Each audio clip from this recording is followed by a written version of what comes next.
2010년 대만의 반도체 위탁 생산 전문기업인 TSMC의 CEO 모리스 창은 큰 고민에 빠집니다. TSMC는 타이완 세마이컨덕터 매니팩처링의 영어 앞글자로 말 그대로 대만 반도체 생산회사를 의미합니다. TSMC는 반도체를 직접 설계하지 않고 엔비디아나 퀄컴과 같은 대형 반도체 회사들로부터 반도체 생산만을 전문적으로 주문받아 대신 반도체를 만들어주는 반도체 위탁 생산 전문 기업입니다. 이렇게 반도체를 다른 회사를 위해서 생산만 해주는 사업을 파운드리 사업이라고 부릅니다. TSMC는 세계 최초로 반도체 위탁 생산만을 전문적으로 해주는 글로벌 파운드리 기업이었던 것입니다. 하지만 2010년 TSMC의 CEO 모리스 창에게는 너무나도 두려운 적수가 하나 있었습니다. 바로 대한민국의 초일류 반도체 기업 삼성전자였습니다. 모리스 창은 너무나도 잘 알고 있었습니다. 반도체 생산 아웃소싱 분야에서 세계 최고의 기술력으로 막상막하에 치열한 경쟁을 해왔던 삼성전자를 빨리 넘어서지 않으면 절대로 세계 제1위의 반도체 위탁 생산 기업이 될 수 없다는 점을 말입니다. 하지만 TSMC가 삼성전자를 꺾으려면 반드시 한 가지 큰 산을 넘어야만 했습니다. 무엇이었을까요? 바로 이제까지 삼성전자가 독점해오고 있던 애플 아이폰에 들어가는 어마어마한 반도체 칩 생산 물량을 반드시 삼성전자로부터 모두 빼앗아와야 하는 것입니다. 이전 퀄컴의 영상에서도 말씀드렸다시피 컴퓨터나 노트북에 들어가는 반도체는 인텔이 전 세계 1위입니다. 하지만 스마트폰에 들어가는 반도체, 즉 어플리케이션 프로세서라고 불리는 AP 반도체 칩은 퀄컴이 세계 1위입니다. 애플은 퀄컴에게서 이 AP 반도체 칩을 사서 쓰고 있었지만 스마트폰용 반도체 칩 시장을 거의 독점하다시피 하고 있는 퀄컴에게 막대한 로열티를 주는 것이 너무나도 아까웠습니다. 따라서 2000년대 중반부터 애플은 퀄컴으로부터 독립하기 위해 자체적으로 스마트폰용 반도체 칩을 열심히 개발하고 있었습니다. 하지만 애플은 반도체 칩의 설계는 자신들이 하지만 생산까지 직접 하지는 않았습니다. 그렇다면 애플의 반도체 칩은 누가 만들어주고 있었을까요? 반도체 생산을 하기 위해서는 팹이라고 불리는 수조 원의 투자가 필요한 반도체 공장이 필요한데 애플은 반도체 칩을 설계만 하고 이 반도체 칩의 생산은 당시 세계 최고의 반도체 생산 기술을 가지고 있었던 삼성전자에게 아웃소싱을 주고 있었던 것입니다. 애플의 아이폰은 전 세계적으로 엄청나게 팔려나가면서 삼성전자에게도 파운드리, 즉 반도체 위탁 생산 분야에서 엄청난 수익을 안겨다 주고 있었습니다. 이 어마어마한 애플의 반도체 칩 생산 물량을 모리스 창이 삼성전자에서 빼앗아올 수만 있다면 TSMC가 삼성전자를 파운드리 분야에서 크게 제치고 넘사벽의 1위로 초격차를 벌릴 수 있을 것이라고 생각한 것입니다. 하지만 삼성전자는 세계 최고의 반도체 생산 기술력과 그동안 애플과의 협업 과정에서 취득한 수많은 특허권을 바탕으로 애플의 초대형 오더 물량을 독점적으로 꽉 쥐고 있었습니다. 2010년 모리스 창은 치밀하게 삼성전자로부터 애플의 반도체 칩 생산 물량을 빼앗아올 전략을 세웁니다. 조용히 하지만 무서워리만큼 집요하고 과감한 실행력으로 모리스 창은 이를 하나하나 추진해 나갑니다. 2011년 모리스 창은 100여 명의 최고의 엔지니어로 구성된 특공대를 조직하여 애플로 파견시킵니다. 그리고 이들을 아예 애플에 상주시키면서 그 당시 애플 차세대 아이폰이었던 아이폰 6의 심장인 A8 프로세서를 애플팀과 공동으로 개발시킵니다. 이와 동시에 대만의 TSMC 공장에서는 무려 1만여 명이 밤낮을 가리지 않고 교대로 일하면서 애플 반도체를 생산할 만반의 준비를 갖춰나갑니다. 애플의 어마어마한 오더 물량을 한꺼번에 받아낼 수 있는 생산 능력을 반드시 갖추어야 하기 때문입니다. 이를 위해서 2013년 TSMC는 회사에 사활을 걸고 자사 매출액의 무려 절반에 해당하는 막대한 금액을 애플을 위한 생산 공장을 만드는 데 쏟아붓습니다. 또한 TSMC가 애플의 물량을 생산하면 삼성전자가 혹시나 특허권을 문제 삼을 것에 대비하여 모리스 창은 착실하게 애플 아이폰의 반도체 칩 생산에 필요한 특허권도 하나둘씩 취득해 나갑니다. 3년이 지난 2014년 모리스 창은 드디어 승전고를 울립니다. 단일 제품으로 사상 최대의 수주권인 애플 아이폰 6의 A8 반도체 칩 오더를 삼성전자가 아닌 TSMC가 공식적으로 가져가게 된 것입니다. 삼성전자는 이를 허망하게 바라보고 있을 수밖에 없었습니다. 이렇게 해서 TSMC는 그동안 두려워했던 삼성전자를 따돌리는 데 성공했고 그 이후 애플 아이폰의 대부분의 반도체 칩 생산 물량을 가져가게 되면서 삼성전자와 더 큰 격차를 벌이며 앞서 나가는 강력한 발판을 마련하게 됩니다. TSMC는 엔비디아, 퀄컴, 미디어텍, 브로드컴, 자일링스, 텍사스 인스트루먼트사 등 세계 최고의 반도체 설계 기업들로부터 반도체 생산을 위탁받아온 것까지 모자라 이제 애플의 주문까지 독식하며 파죽지세로 성장 가도를 달리게 됩니다. 전 세계의 투자자들 역시 TSMC의 미래를 더 높이 평가하며 주식을 대거 사들이기 시작합니다. 2017년 3월 TSMC의 기업 가치는 드디어 인텔의 시가총액을 넘어서게 됩니다. 2019년 11월에는 급기야 삼성전자를 기업 가치 면에서 뛰어넘으며 반도체 분야 전 세계 시가총액 1위의 기업으로 우뚝 서게 됩니다. 그렇다면 최근에는 어떻게 되었을까요? TSMC는 삼성의 시가총액을 뛰어넘은 것뿐만이 아니라 이제는 중국의 텐센트를 뛰어넘어 아시아 전체에서 가장 기업 가치가 높은 회사로 등극한 상황입니다. 2021년 9월 20일 현재 미국의 시가총액 순위에서 애플, 마이크로소프트, 구글, 아마존, 페이스북, 테슬라, 워런 버핏의 버크셔 해서웨이 뒤를 이어 무려 8위의 위치를 점하고 있습니다. 4차 산업혁명의 총화로 불리는 젠슨왕의 엔비디아보다도 기업 가치 면에서 더 큰 평가를 받고 있는 것입니다. 한국은 자랑스럽게도 삼성전자라고 하는 초일류 종합 반도체 회사를 가지고 있습니다. 특히 삼성전자는 반도체 설계부터 위탁 생산도 모두 하기 때문에 전체 반도체 매출 기준으로 전 세계 1위를 점하고 있는 것이 맞습니다. 하지만 회사 전체의 수익률로 보면 이야기가 달라집니다. 삼성전자는 반도체 이외에도 스마트폰이나 가전사업부 등을 가지고 있기 때문에 TSMC와 단순 비교하는 것은 어렵지만 일단 매출만 보면 삼성전자의 2020년 전체 매출액은 약 220조 원 규모로 TSMC보다 무려 4배가량 매출이 많습니다. 하지만 표에서 보시다시피 기업 가치는 TSMC가 무려 120조 원가량 더 큽니다. 왜 이런 일이 벌어진 것일까요? 그 이유는 순이익, 즉 실제 사업을 통해 남기는 돈의 규모를 보면 쉽게 이해하실 수 있습니다. 작년 순이익을 보면 삼성전자는 약 24조 원, TSMC는 약 20조 원으로 순이익률은 TSMC가 37.5%로 압도적으로 높습니다. 즉 삼성전자는 220조 원어치를 팔아서 24조 원을 남긴 반면 TSMC는 53조 원을 팔아서 무려 20조 원을 남긴 것입니다. TSMC는 앞으로도 반도체 생산 분야와 연구에서 삼성전자를 크게 넘어서는 대규모 투자를 단행할 계획이라고 밝힌 바 있습니다.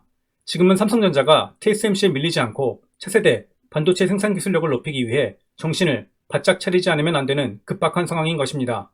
그렇다면 도대체 이러한 괴물 반도체 기업 TSMC를 만든 장본인인 모리스 창은 누구일까요? 모리스 창은 대학교 1학년 때까지 기업이나 경영에는 전혀 관심이 없었던 작가가 되기를 꿈꾸었던 문학도였습니다. 그렇다면 모리스 창은 도대체 왜 반도체에 관심을 갖게 되었으며 현재 전 세계 반도체 시장을 들었다 놨다 하는 엄청난 기업인 TSMC를 창업하게 된 것일까요? 오늘은 대만 반도체의 아버지로 불리며 대만을 한국과 쌍벽을 이루는 초일류 반도체 강국으로 만든 모리스 창의 TSMC의 창업과 성장 과정을 자세하게 살펴보도록 하겠습니다.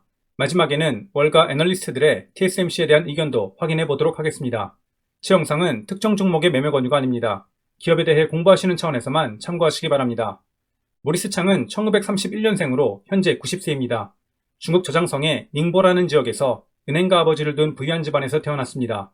모리스 창이 어릴 적인 1930년대 중국은 중국 공산당과의 국공내전, 일본과의 중일전쟁 등이 벌어졌던 매우 혼란스러운 시기였습니다. 모리스 창의 가족은 전쟁에 휘말리는 상황을 피하기 위해 모리스 창이 고등학교를 졸업할 때까지 무려 중국 내 6개의 도시를 옮겨 다녔고 모리스 창도 이로 인해 학교를 9차례나 전학 다녔다고 합니다.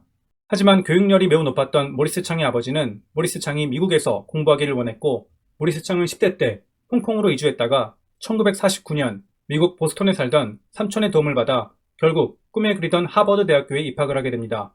모리스 창의 10대 때의 꿈은 작가나 저널리스트가 되는 것이었습니다. 10대 때 모리스 창은 호메로스와 섹스피어의 문학작품에 심취해 있을 정도로 열렬한 문학도였습니다. 하지만 미국으로 건너온 모리스 창은 곧 현실을 직시하게 됩니다. 영어도 잘 못하는 자신이 미국에서 성공한 작가가 된다는 것은 매우 힘든 일이라는 것을 깨닫게 된 것입니다. 이때 모리스 창은 아버지로부터 그의 인생을 바꿔주는 한 선물을 받게 됩니다. 은행가였던 아버지가 1950년대 당시 미국 최고의 IT 기업 중 하나였던 IBM 주식 몇 주를 갓 대학생이 된 모리스 창에게 선물한 것입니다. 당시 유학생인 모리스 창은 수중에 IBM 주식밖에 없었기 때문에 매일매일 IBM 주가 동향을 살펴보게 됩니다. 자신의 돈이 있는 곳에 마음도 있다고 왜 주가가 오르는지 내리는지 호기심이 생겼습니다. 세상과 기업이 돌아가는 이치를 알기 위해 경제지를 읽기 시작했고 기업에서 보내주는 연간 레터를 보면서 모리스 창은 산업과 비즈니스에 눈을 뜨게 됩니다. 모리스 창은 2001년 11월 타이완 대학교의 강연에서 문학밖에 몰랐던 자신은 IBM의 주식 때문에 산업에 대한 관심이 시작되었으며 주식을 선물해 주신 아버님의 깊은 뜻에 일평생 감사한다고 이야기한 바 있습니다. 이후 모리스 창은 1950년대 당시 매우 유명한 직종이었던 기계공학 엔지니어를 직업으로 택하기로 결정을 하게 됩니다. 하지만 하버드는 순수 학문의 커리큘럼 위주였기 때문에 모리스 창은 이대로 하버드를 졸업하면 엔지니어로 취직할 수 없을 것이라는 사실을 깨닫게 됩니다. 결국 모리스 창은 하버드 대학교에서 1년을 보낸 후 곧바로 미국 최고의 공대인 MIT로 트랜스퍼를 하여 기계공학을 전공하게 됩니다. MIT에서 기계공학 전공으로 학사와 석사과정을 모두 마치고 박사과정도 진행하였으나 박사학위 심사에서 계속 떨어지게 됩니다. 결국 모리스 창은 박사학위는 포기하고 일단 직업을 구하기로 결정합니다. 모리스 창은 1955년 포드 자동차에서 입사 제의를 받게 됩니다. 포드는 그 당시 월급으로 479불을 제안했습니다. 하지만 또 다른 전력 공급 장치 회사였던 실바니아 일렉트릭이라는 회사는 모리스 창에게 480불의 월급을 제안합니다. 모리스 창은 포드 자동차 측에 실바니아보다 월급을 더 많이 달라고 요청했지만 포드사는 이를 거절합니다. 자존심이 상했던 모리스 창은 실바니아를 택해 입사를 하게 됩니다. 실바니아에서 모리스 창은 현재 우리가 사용하는 반도체의 전신인 게르마늄 트랜지스터의 불량률을 낮추는 수율을 개선하는 업무를 맡게 됩니다. 이때부터 모리스 창은 트랜지스터, 즉 반도체에 큰 관심을 갖게 됩니다. 당시 모리스 창의 업무는 심도 있는 반도체 이론을 몰라도 업무가 가능한 매우 기본적인 일이었습니다. 하지만 모리스 창은 반도체 교과서를 사서 회사가 끝나고 집에 돌아오면 독학을 하기로 마음먹습니다. 이때 모리스 창이 공부했던 교과서가 바로 세계 최초로 반도체를 개발하고 8명의 배신자를 만들어낸 당대 최고의 물리학 천재 월리엄 쇼클리가 쓴 교과서였습니다. 하지만 반도체 교과서는 생각보다 내용이 무척 어려웠기 때문에 혼자서 공부하는 데는 한계가 있었습니다. 평범한 사람이라면 여기에서 포기했을 수도 있을 것입니다. 하지만 이때 매우 재미있는 일이 발생합니다. 당시 20대 중반이었던 모리스 창은 회사 근처의 한 작은 호텔에서 살고 있었는데 그 호텔에는 술을 마시는 바가 있었습니다. 모리스 창은 우연히 실바니아에서 근무하던 한 시니어 엔지니어가 저녁마다 이 바에 와서 몇 시간씩 시간을 보내며 술을 마신다는 사실을 발견하였습니다. 모리스 창은 자신이 공부하던 반도체 교과서에서 모르는 문제가 있으면 아래층 바에서 술을 마시고 있는 그 시니어 엔지니어에게 가서 도움을 청했습니다. 물론 시니어 엔지니어가 모든 문제를 다 풀지는 못했지만 모리스 창에게는 큰 도움이 되었고 모리스 창은 반도체 관련 깊은 지식을 하나둘씩 쌓아나가기 시작합니다. 처음에는 단순 작업 위주의 업무를 했던 모리스 창은 결국 실바니아에서 트랜지스터를 새롭게 설계하는 핵심 부서로 옮겨가게 됩니다. 하지만 실바니아의 전력 공급 장치에 들어가는 반도체는 상대적으로 단순한 반도체였기 때문에 모리스 창은 현재 편한 삶에 안주하지 않고 더 큰 도전을 하기 위해 당시 IBM의 반도체 하청업체로 크게 성장하고 있었던 텍사스 인스트루먼트사로 회사를 옮기게 됩니다. IBM은 그 당시 이미 잘 나가는 전 세계 최고의 IT 기업이었습니다. IBM은 자신들이 직접 반도체를 설계한 후 일부는 자신들이 생산하고 나머지는 텍사스 인스트루먼트사에 반도체 생산을 하청을 주고 있었습니다. 모리스 창이 텍사스 인스트루먼트사로 이직을 했을 당시 IBM은 텍사스 인스트루먼트사에 4개의 서로 다른 반도체 생산을 발주하고 있었던 상황이었습니다.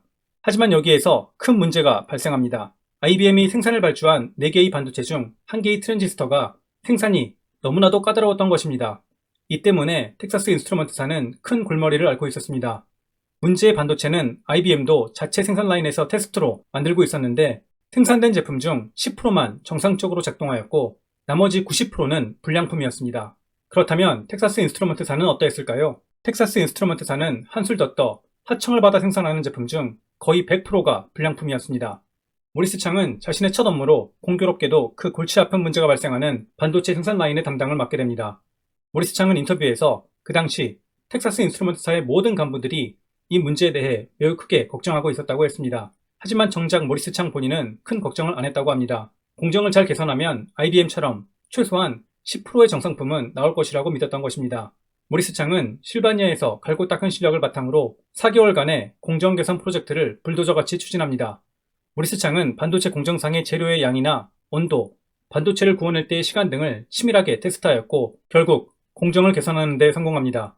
거의 100% 불량품이 나오던 텍사스 인스트루먼트사에서 정상품이 무려 20%나 나오기 시작한 것입니다. 이는 IBM에서 정상품이 나오는 수율인 10%보다도 더 좋은 수치였습니다. 텍사스 인스트루먼트사와 IBM의 간부들은 모두 깜짝 놀라게 됩니다. 특히 IBM은 일개 평사원이었던 모리스 창이 단순히 운이 좋았다고 생각했습니다. 그래서 IBM의 간부들은 직접 엔지니어들을 파견해서 어떻게 된 일인지 알아보라고 시킵니다.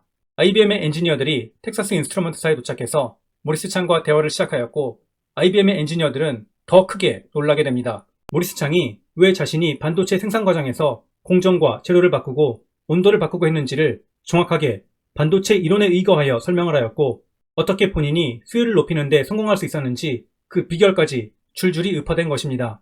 결국 모리스 창은 이 사건으로 회사를 옮긴 지 얼마 안 되어 텍사스 인스트루먼트사에서 일약 대스타가 됩니다. 그 당시 텍사스 인스트루먼트사의 CEO였던 팻 해거티까지 모리스 창의 이름을 알게 될 정도였습니다. 모리스 창은 이후 수직으로 승진을 하여 20명이 넘는 엔지니어를 거느린 텍사스 인스트루먼트사의 핵심 반도체 개발 부서의 부장 자리를 꿰차게 됩니다. 이 당시가 모리스 창이 27살이었을 때였습니다. 이후 모리스 창은 텍사스 인스트루먼트사에서 그의 인생을 다시금 도약하게 해주는 멘토를 만나게 됩니다. 모리스 창은 언젠가 자신은 반도체 연구개발 부서의 부사장이 되고 싶다고 그의 직속 보스에게 이야기했고, 직속 보스는 그러려면 박사학위가 반드시 필요할 것이라고 조언해줍니다. 1961년 모리스 창이 30살이 되었을 때 모리스 창은 결국 텍사스 인스트루먼트사에서 전액 장학금과 생활비까지 모두 지원받으며 스탠포드 대학교에 박사학위를 받으러 가게 됩니다. 3년 후인 1964년 전기공학 박사를 받아 텍사스 인스트루먼트사에 돌아오게 된 모리스 창은 그야말로 탄탄대로를 걷게 됩니다. 얼마 안 있어 3,000명이 넘는 반도체 부서 전체를 지휘하게 된 것입니다. 그 후 19년간 모리스 창은 회사 내에서 승승장구하였고 1972년에는 반도체 부문 부사장, 1978년에는 그룹 전체 부사장 자리까지 올라가게 됩니다. 지금이야 많은 중국인들이 미국 대기업의 고위직에서 일하고 있지만 이 당시에는 미국 전체를 통틀어서 글로벌 기업에서 일하는 중국인 중 모리스 창이 최고위직이었다고 합니다. 하지만 이렇게 잘 나가던 모리스 창에게도 곧 시련이 닥쳐옵니다. 1980년대 초 모리스 창이 맡았던 소비자용 반도체 사업이 시장에서 고전을 하면서 임원들 간의 사내 경쟁에서 밀려나게 된 것입니다. 모리스 창은 자신이 더 이상 회사의 고위직, 즉 CEO급으로 올라갈 가능성이 없다고 판단을 했고 크게 좌절한 채 회사를 그만두게 됩니다. 이후 1983년 52세의 나이에 제너럴 인스트루먼트사라고 하는 동부에 위치한 한 반도체 회사에서 오퍼를 받아 COO로 들어가게 됩니다. 하지만 큰 꿈을 갖고 있었던 모리스 창의 기대와는 달리 제너럴 인스트루먼트사는 내부적으로 반도체 연구개발 부서를 키울 생각이 없었습니다. 연구개발보다는 인수합병을 통해 회사를 성장시키는 것에 더 관심이 많았던 것입니다. 따라서 모리스 창의 입지도 생각했던 것만큼 크지 않았습니다. 결국 모리스 창은 1년 후 회사를 다시 한번 그만두게 됩니다. 본인은 언젠가 CEO가 되고 싶었지만 이 당시 2번의 시련으로 자신이 미국의 메이저급 회사에서 CEO가 되는 것은 매우 어려울 것이라고 생각하게 된 것입니다. 이렇게 회사를 그만두고 모리스 창이 이런저런 생각에 잠겨있던 1985년 어느 날 케이트 리라고 하는 대만 정부의 고위 관료로부터 전화 한 통을 받게 됩니다. 케이트 리는 모리스 창이 수년 전 대만의 텍사스 인스트루먼트사의 생산 공장을 지을 때 알게 된 대만 정부의 고위직 인물이었습니다. 케이트 리는 모리스 창에게 대만에 와서 대만 산업기술연구소장을 맡아달라고 부탁을 합니다. 이 당시 모리스 창을 알던 주변 인물과 부인은 모두 모리스 창에게 그동안 쌓아왔던 미국에서의 삶을 버리고 대만에 돌아가는 것은 미친 짓이라고 이야기합니다. 하지만 모리스 창은 크게 잃을 것이 없다고 생각했고 대만으로 돌아가 대만 산업기술연구소장직을 맡게 됩니다. 하지만 모리스 창이 대만 산업기술연구소에 들어가자 여러 문제들이 발생하기 시작합니다. 대만 정부 산하의 연구소는 한번 취업해서 들어가면 정년이 보장되는 철밥통의 직장으로 유명했습니다. 하지만 모리스 창이 미국식 경영 방식을 도입한다고 하면서 매 인사고과 때마다 하위 2%의 저성과자들을 골라내 해고시키는 방식을 도입한 것입니다. 이 외에도 모리스 창은 몇 가지 급진적인 미국 사기업의 경영 방식을 도입하였고 이에 불만을 가진 직원들이 점차 크게 늘어나면서 대만의 법무부에는 모리스 창을 비난하는 엄청난 항의 메일이 빗발치며 들어오기 시작합니다. 사태가 점점 심각하게 돌아가자 처음 모리스 창을 대만으로 데려온 케이티 리는 모리스 창에게 연구소장직에서 물러나 다른 업무를 맡는 것이 어떠냐고 제안합니다. 당시 대만 정부는 경제를 일으킬 반도체 회사를 하나 만들려고 구상 중이었는데 그 회사의 창업자 겸 CEO가 되면 어떻겠냐는 것이었습니다. 돈은 물론 대만 정부가 대주는 조건이었습니다.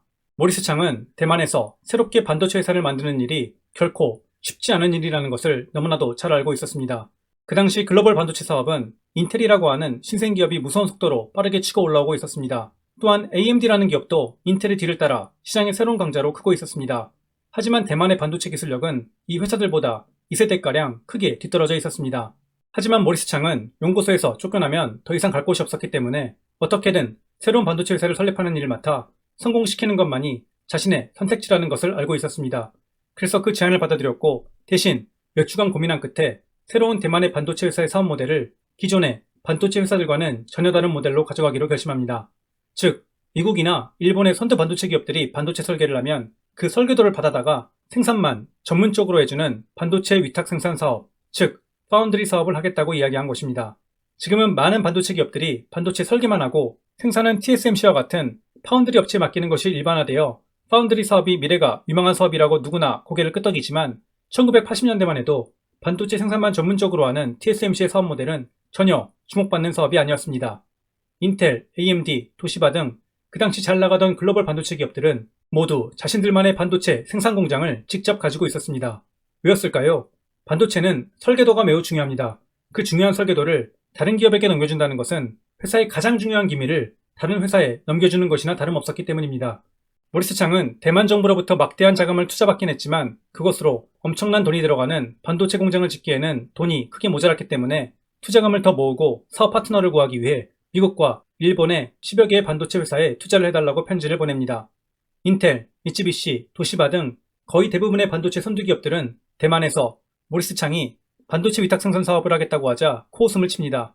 그리고 대만에서는 반도체 사업 기회가 없을 것이라고 모두 거절을 합니다. 대부분의 선두 반도체 기업들은 누가 자세히 기밀과도 같은 반도체 설계도를 모두 하청업체에 주며 생산을 맡기겠냐며 TSMC가 얼마 못 가 파산할 것이라고 생각한 것입니다. 최종적으로 딱 하나의 기업만 투자를 해주기로 오케이를 하게 되는데 그 기업이 바로 필립스였습니다. 모리스 창은 하지만 언젠가는 반도체 사업도 설계와 생산의 업무가 분화되는 시기가 반드시 올 것이라고 미래를 내다봤습니다. 결국 대만 정부와 필립스의 투자를 반반씩 받아 모리스 창은 반도체 위탁 생산 전문 기업인 TSMC를 1987년 56세의 나이에 설립합니다. 하지만 초창기 TSMC의 사업은 다른 반도체 회사들이 예상했던 것처럼 매우 어려웠습니다. 대부분의 선두 반도체 회사들은 직접 반도체 생산을 했기 때문에 TSMC는 이들 반도체 회사들이 소화하지 못하는 작은 반도체 생산 오더만 넘겨받아 처리하며 근근히 사업을 지속할 수 있었습니다. 이 당시 아무도 모리스 창의 TSMC가 미래에 크게 성장할 것이라고는 생각하지 않았습니다. 하지만 1980년대 말 한국에서 딱 한 사람, 모리스 창의 움직임을 매우 주의 깊게 보고 있었던 인물이 한 명 있었습니다. 누구였을까요? 바로 삼성전자의 이건희 회장이었습니다. 이건희 회장은 모리스 창이 지금은 작은 하청업체에 불과한 TSMC를 미래에는 삼성전자와 경쟁을 할 수 있을 정도의 무서운 기업으로 키울 수 있는 엄청난 인물이라는 것을 직감한 것입니다. 1989년 이건희 회장은 직접 대만으로 날아갑니다. 모리스 창을 만나談판을 짓기 위해서입니다. 모리스 창을 만난 이건희 회장은 파격적인 조건을 제시하며 모리스 창에게 TSMC를 그만두고 삼성전자로 오라고 스카웃을 제시합니다. 하지만 결국 모리스 창은 이를 거절하고 맙니다. 이후 모리스 창은 TSMC의 사업을 조금씩 키워나가지만 1990년대 중반까지도 TSMC는 어려운 시기를 보냅니다. 하지만 1990년 후반이 되자 상황이 급변하기 시작합니다. 엔비디아, 퀄컴, 브로드컴, 자이링스 등 지금은 이름만 들어도 쟁쟁한 신생 반도체 스타트업들이 하나둘씩 생겨나기 시작한 것입니다. 엔비디아나 퀄컴 등 이 당시 작은 스타트업에 불과했던 반도체 신생 기업들은 최신 반도체를 설계할 수 있는 설계 역량은 있었지만 수조 원이 들어가는 반도체 생산 공장을 직접 지을 돈은 없었습니다. 그렇다면 이들이 어디로 향했을까요? 설계도만 갖다주면 비밀을 유지하면서 반도체를 생산해주겠다고 하는 바로 TSMC의 반도체 생산을 맡기기 시작한 것입니다. 그리고 이들 엔비디아와 퀄컴, 브로드컴 등의 회사들이 폭풍과 같이 성장하기 시작하면서 TSMC도 엄청난 성장을 시작하게 됩니다. 대형 반도체 회사들의 무시를 당해왔던 일개 하청업체였던 TSMC가 이제는 갑 중에 갑 위에 올라서는 슈퍼을로 성장하게 된 것입니다. TSMC는 이제 전세계 반도체 위탁 생산에 무려 55% 이상을 차지하는 대체 불가의 기업으로 우뚝 서게 됩니다. 예를 들면 애플의 하청 생산업체로 유명한 팍스콘이 문제가 생기면 페가트론이나 위스트론 등 다른 공급 체인으로 갈아탈 수 있지만 TSMC가 문제가 생기면 이를 대신해 엄청난 반도체 생산 물량을 받아줄 수 있는 기업 자체가 현재는 지구상에 존재하지 않기 때문입니다. 즉, TSMC가 문제가 생기면 전 세계 반도체 공급에 큰 차질이 발생하는 것입니다. 최근 이슈가 되고 있는 차량용 반도체 공급 부족 사태의 해결을 위해서 글로벌 차량 업체들이 TSMC에 달려가 반도체 생산을 늘려달라고 애원하는 것도 모두 이 때문입니다. 엔비디아의 창업자이자 CEO인 젠슨 항도 TSMC를 대체할 수 있는 플랜 B는 아예 없다. 엔비디아의 반도체 생산의 모든 것이 TSMC의 어깨 위에 달려있다라고 이야기할 정도입니다. TSMC의 파운드리 사업이 파죽지세로 성장하자 일본의 종합반도체 대기업들은 엄청난 타격을 입으며 하나둘씩 붕괴되기 시작합니다. NEC, 히타치, 후지츠, 도시바 등 기존의 세계 반도체 시장을 호령하며 글로벌 10대 반도체 기업 리스트에 이름을 올렸던 이 기업들은 가격 경쟁력을 잃고 반도체 시장에서 하나둘씩 퇴출되기 시작합니다. 이를 보다 못한 인텔과 삼성도 결국 뒤늦게 파운드리 사업에 뛰어들지만 파운드리 사업 분야에서만큼은 매년 엄청난 돈을 반도체 신기술에 투자하며 격차를 벌여나가는 TSMC를 추격해야 하는 팔로우의 위치로 모두 전락하고 맙니다.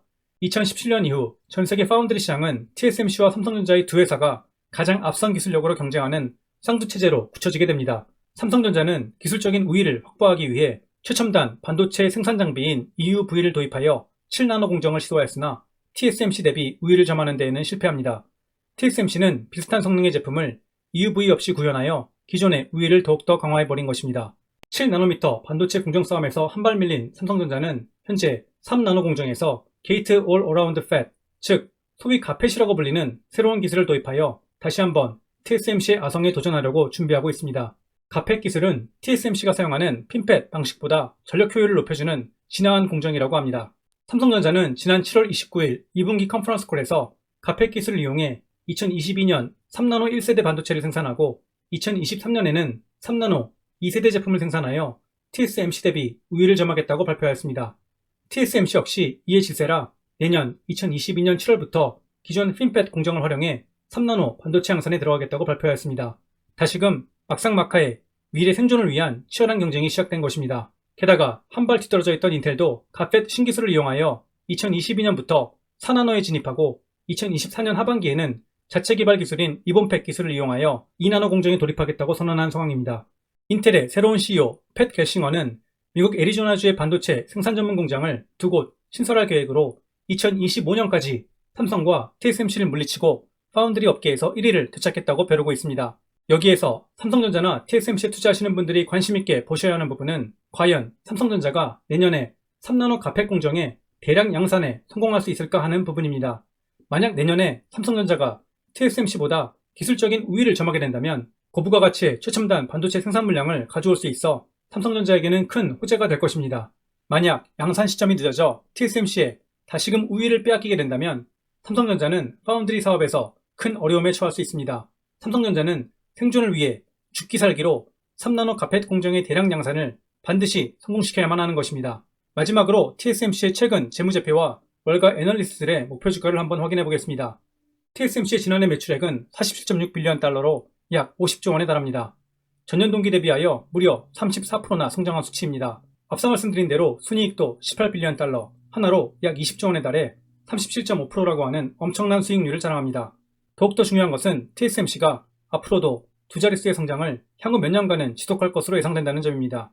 TSMC는 올해에는 전년 대비 약 18.9% 성장한 56빌리언 달러의 매출을 기록할 것으로 예상되고 2024년에는 매출이 93빌리언 달러에 달할 것으로 예상됩니다. 월가 애널리스트들의 목표 주가도 확인해 보겠습니다. 3명의 의견이기 때문에 참고만 하시기 바랍니다. 목표 주가 평균치는 131불, 최고치는 150불, 최저치는 105불입니다. 컨센서스를 보시면 팁 랭스는 매수, 스마트 컨센서스는 보유입니다. 모리스 창이 56세의 나이에 세운 TSMC는 현재 기업 가치 면에서 삼성전자를 넘어서는 기업으로 무섭게 앞으로 치고 나아가고 있습니다. 이제는 테슬라, 아마존, 구글, 애플, 페이스북 등 일반 테크 기업들까지도 자체적으로 반도체를 설계하고 생산은 TSMC와 같은 파운드리 업체에 맡기는 위탁 생산 방식이 더욱더 확대되어 가고 있습니다. 얼마 전 삼성전자가 구글에 반도체 물량을 수주한 것은 매우 긍정적인 신호입니다. 우리나라의 삼성전자도 TSMC와의 경쟁에서 이기려면 기술 개발에 최선을 다해 박차를 가해야 할 것입니다.